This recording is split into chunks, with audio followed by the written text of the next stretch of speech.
Hi friends, అందరికీ నమస్తే. ఆహార నియమాలు పార్ట్ 4లో భాగంగా చాలా మంది కూడా ఆ దాహం వేసినప్పుడు అన్నం తినడం, లేదంటే ఆకలిగా ఉన్నప్పుడు నీళ్లు తాగడం లాంటివి చేస్తూ ఉంటారు.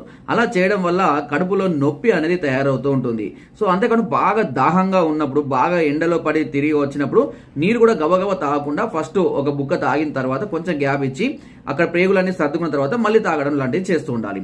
అదేవిధంగా ఎప్పుడు కూడా కడుపు ఉబ్బరం కానీ మంట కానీ ఇలాంటివి ఉన్నప్పుడు చల్లటి నీళ్ళతోటి ఎక్కువగా తీసుకుంటూ ఉండాలి. చల్లటి నీళ్ళకు బదులు మామూలు నీళ్ళు తీసుకుంటే కొంచెం తక్కువ ఉంటే చల్లటి నీళ్ళు తీసుకుంటే త్వరగా క్యూర్ అవుతుంది ఉబ్బరం కానీ ఇలాంటి ఏవైనా సరే.